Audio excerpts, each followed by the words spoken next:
Ce lac sacré au bord duquel vous êtes venu rêver, car on ne peut comprendre qu'en rêvant, ce miroir enchâssé dans la pierre a reflété le plus beau feu d'artifice de l'Antiquité. Un éblouissement qui a duré 20 siècles. Aussitôt qu'un bouquet d'étoiles se fanait, un autre pharaon tirait une nouvelle salve. Et cela s'appelle à jamais la splendeur de Thèbes.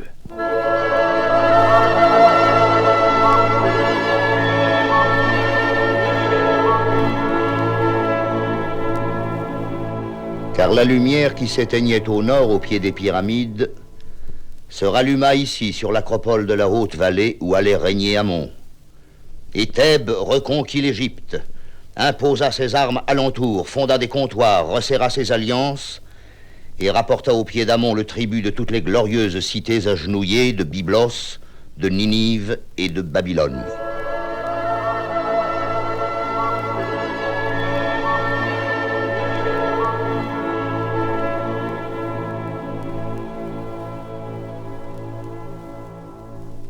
On a dit de Thèbes qu'elle était la ville initiale, la ville majuscule. Homère l'a baptisée à jamais la ville aux 100 portes. Car 100 trompettes chantent sa renommée.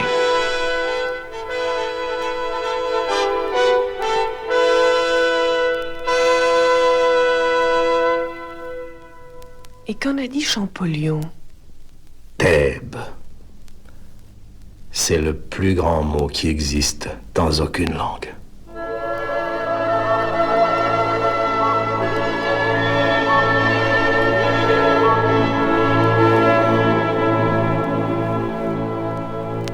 Elle s'étalait au bord du Nil, l'opulente capitale. Sur tout l'horizon de la rive orientale qu'embrasse votre regard, englobant Luxor en amont et venant battre des palmes de ses jardins en aval, le mur d'enceinte de Karnak, de ce Karnak obscur et fantastique d'où elle tirait le levain de sa puissance.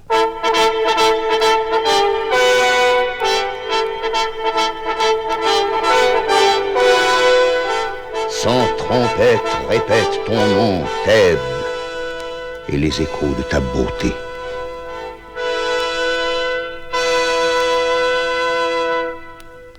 Ici, au long du Nil, se pressaient les palais, les ministères, les ambassades, les villas des fonctionnaires. Seuls les dieux ont survécu. Les maisons des vivants, bâties de frêle argile, n'ont pas laissé de traces, évanouies comme des illusions. Et pourtant, elles étaient délicieuses, ces maisons. Avec leur sol où s'épanouissaient en peinture des lotus en fleurs. Avec leurs murs où des fresques faisaient passer des vols de canards sauvages. Avec leurs galeries de bois, leurs treilles, leurs tonnelles et leurs jeunes filles aux tuniques transparentes.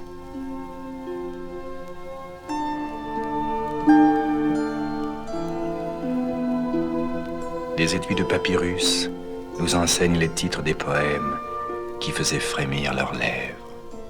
Le sycomore des amoureux. La baignade des amants. La tente de la fiancée. Mais seuls les étuis nous sont parvenus.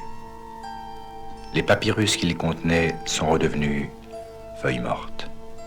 À peine s'y chante encore dans nos mémoires ce vers retrouvé. Ton amour est dans ma chair, comme un roseau dans les bras du vent.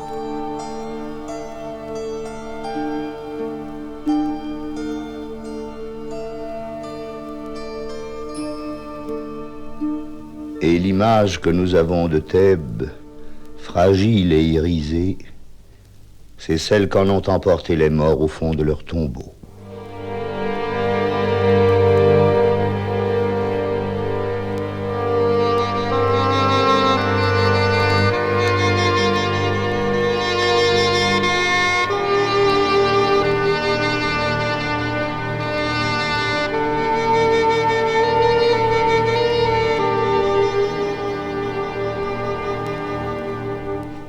Car il faut regarder maintenant par-dessus le fleuve, vers le rivage occidental, où le soleil disparaît chaque soir, au-delà de la vallée des rois.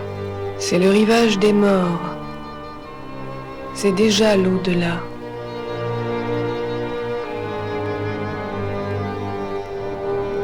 Et si quelques lumières brillent encore parmi les nécropoles, c'est que les embaumeurs veillent tard. Leur patron est Anubis, le dieu sombre qui rôde comme un chien noir dans les cimetières.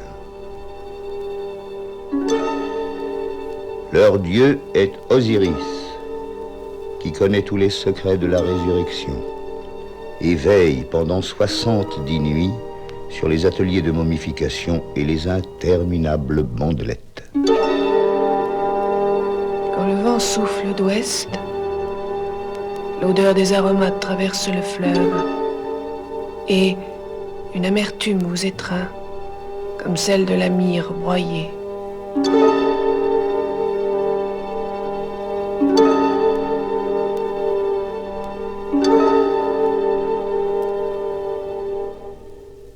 C'est là, en face de vous, que les pharaons mêlés à leur peuple ont entrepris le laborieux voyage de l'éternité. C'est là que les égyptologues les ont retrouvés. Peut-être n'ont-ils pas réussi à vaincre tout à fait la mort. Mais n'est-ce pas assez extraordinaire que nous puissions contempler aujourd'hui les vrais visages des grands souverains de Thèbes, parcheminés et songeurs, comme au fond de leur sarcophage, celui de Thoutmosis III, celui du grand Ramsès, celui de Minepta, encore reconnaissable après 30 siècles de sommeil.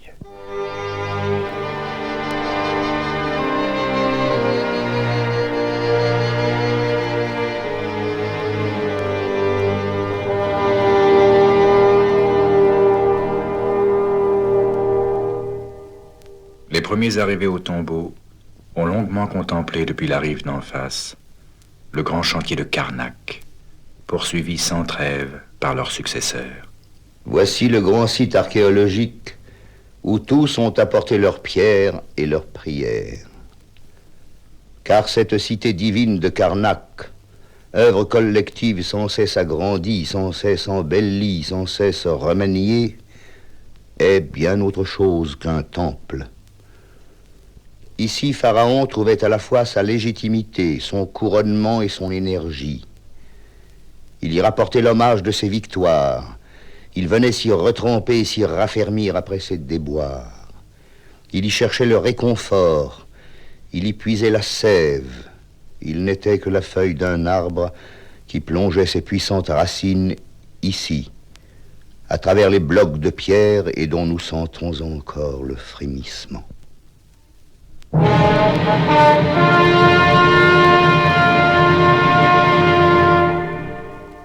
Retenons l'instant où les lumières semblent vaciller et où l'on croit que va s'éteindre le flambeau d'Amon.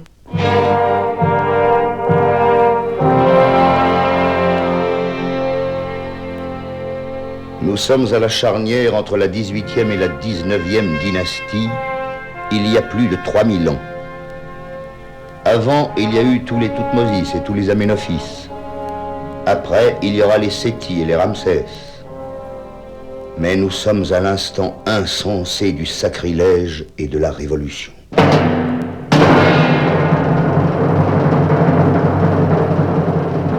Aménophis IV va changer de nom, et de Dieu, et de capitale.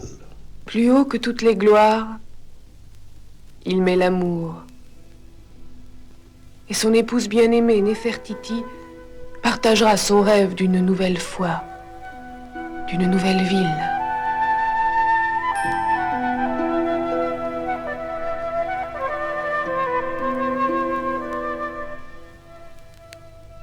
Amon n'existe plus.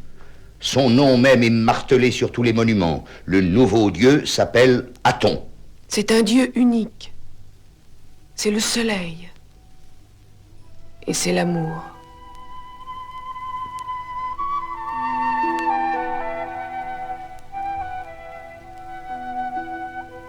Le pharaon contestataire prend le nom d'Akhenaton, se vouant à sa nouvelle adoration, à ses poèmes, à ses prophéties, à sa nouvelle cité d'El Amarna. Et Karnak semble voué aux ténèbres.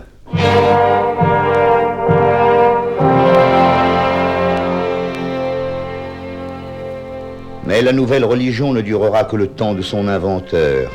Le martelage, la ruine, l'incendie s'acharnent à vouer ces images à l'oubli.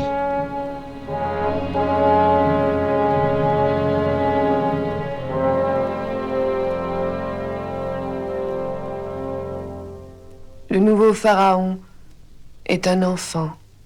Cet enfant sera le restaurateur de l'ancien culte. Il rallumera les 1000 lumières des temples abandonnés de Karnak. Il reprendra le nom de la tradition, et si sa vie terrestre fut courte, puisqu'il mourut adolescent, sa gloire posthume éclipse toutes les autres, puisqu'il s'appelle Toutankhamon.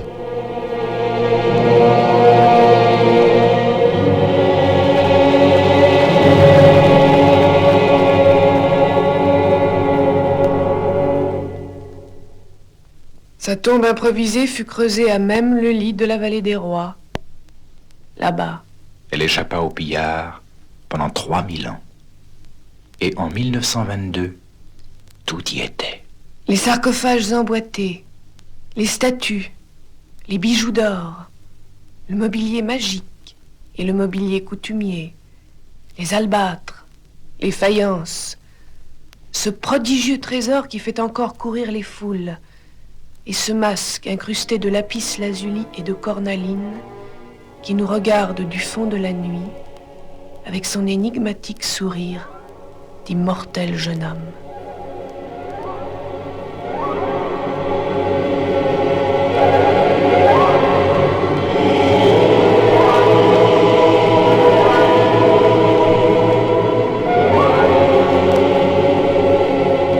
Il faudra descendre plus profond que les tombeaux pour comprendre d'où vient ce rayonnement obscur qui semble survivre aux ruines mêmes et s'être comme matérialisé dans les obélisques.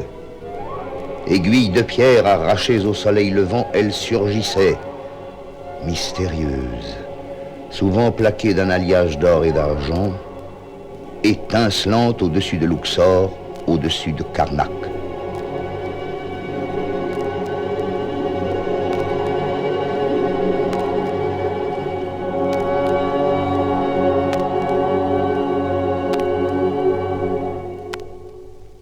Revenons un instant au siècle de haute époque, quand la première grande souveraine du monde, la reine Hatshepsut, conçut le projet de dédier à Amon 2 obélisques d'or.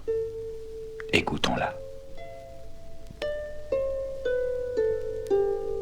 Voilà que j'étais assise dans mon palais quand je songeais avec émotion à celui qui m'a créée. Mon cœur m'induisit alors à faire pour lui 2 obélisques en or. Alors mon esprit s'agita, imaginant ce que diraient les hommes qui verraient plus tard ce monument et parleraient de ce que j'ai fait. Pourquoi cette montagne d'or, dirait-il.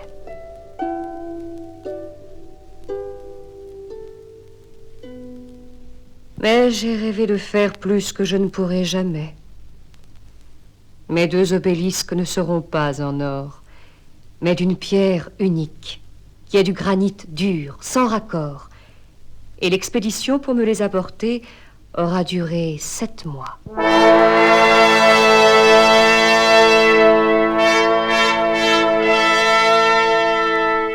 Du haut de mon pylône, j'aperçois descendant le Nil et venant à nous, le plus grand radeau qui ait jamais flotté sur l'inondation. Les barques s'affairent alentour pour le guider. Il porte, couché sur les madriers, 2 pierres de granit rose. Ce sont les obélisques de la reine. C'est l'expédition d'Assouan qui est de retour. Gloire à la reine Hatshepsut, à jamais.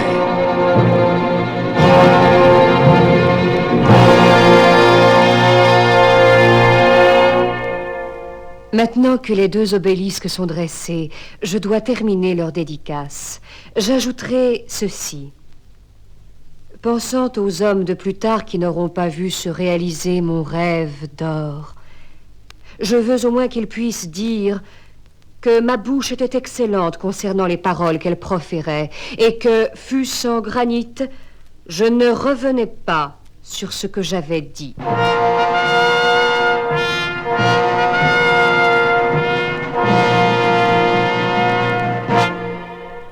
Aujourd'hui, arrachés à leur terre natale, des obélisques se dressent dans toutes les capitales du monde moderne.